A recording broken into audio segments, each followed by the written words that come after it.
That's close enough. Mass Effect 2 is a game that feels more intimate in the sense that because it's focused on your characters, you're doing a lot of intimate interactions with people. We've amped up the intensity and the moment-to-moment tactics, the way you get to deploy your squad on the battlefield, the way that tech powers and biotic powers and weapons and ammo all intersect and interact. You just sort of flow from one mechanic to the other, and you really feel like you've got a more integrated experience that doesn't require you to sort of shift focus kind of radically.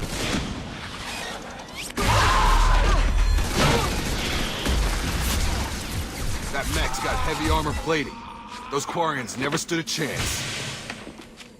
This is gonna be one tough son of a bitch to take down. There's an intelligence and a logic to the world. It feels thought out. It doesn't feel like they're just making shit up as they go along. We've put a lot of effort in making sure that the world feels alive. So, I mean, you walk into a room, you're gonna see people having a conversation. They're gonna be over, chopping up monkey parts at the butcher's. All of these things create this world that starts to live and breathe and has some weight and has some credibility. And suddenly you're not just playing a game, you're in that world. It really shows sort of the thoughtfulness behind the development of the game and that real sense of this is my own personal story. I'm not going to have an experience like anyone else who's playing the game.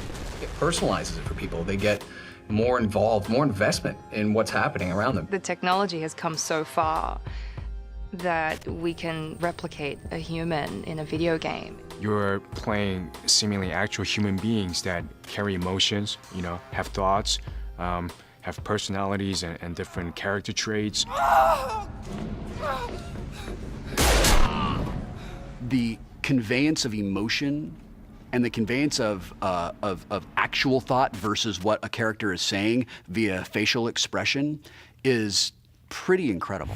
The key to acting is in the eyes. They went to great lengths to actually articulate and differentiate people's eyes. We had a eye strike team that spent months on just the eye noise. So shaders, lights, rim lights, getting depth in the pupils because you end up looking at them and if eyes are wrong, everything else will feel wrong. I just want to give your story its due. What, so you can try to do another smear job on me?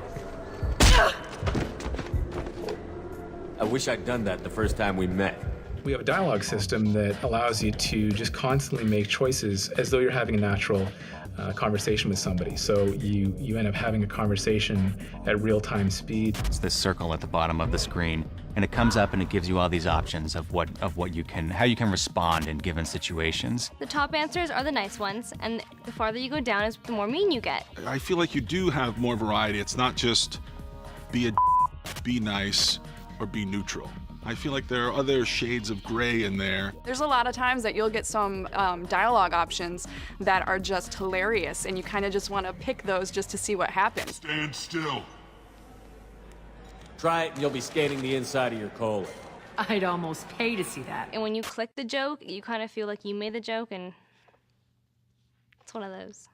And yes, you feel like you're the comedian, which is really hard to pull off to make the player feel like they're funny. It ends up being, I think, a surprisingly true-to-life experience where you're talking to people, but you know that something that you do or say will eventually have repercussions that don't get forgotten by the world that you're playing in. We want to have choices with consequences. And we want to see those choices unfold in a variety of ways. They're going to impact the moment-to-moment, the tactical things, the way combat unfolds, the way that a character reacts to you, the way that they look at you. The small details matter. Sometimes it's like, well, I'm going to make a decision, and if I fail to act, that decision passes you by, and you have to live with the consequences of not making that decision. Beyond that, we want to have choices with the consequences on the people that you travel through the galaxy with, the companions. They're the mirror of your actions, the lens through which you see the world. The decisions you make choose what kind of future or fate that they have on top of what you have. There's times when you have disagreements between your team, so you actually have to sometimes pick sides. So you can actually damage your relationship with your henchmen, and that can have very dire consequences. Don't want me on team? Don't bring me. Can stay here, work on collector research. But no apologies. Did what was right. Hope you do the same if necessary. I think players are going to be shocked at how different their play experiences are going to be compared to their friends, based on the choices and the consequences of those choices. The things you say and the little things that you do may come back later and have bigger consequences than you might realize. If you've been a certain way throughout the course of the game, we're not going to forget about it in the last 45 minutes. So this time the game is going to remember, and you're going to get the ending that you deserve. It's like real life. You do something bad, you have bad karma. Those decisions that are a butterfly flapping its wings that are going to eventually turn into a hurricane in the 5th act of the game is just, where's that hurricane going to go, and am I going to be killed by it? Death is a really important theme of Mass Effect 2. You start the game dead, and you can finish the game dead. And that shocked a lot of people.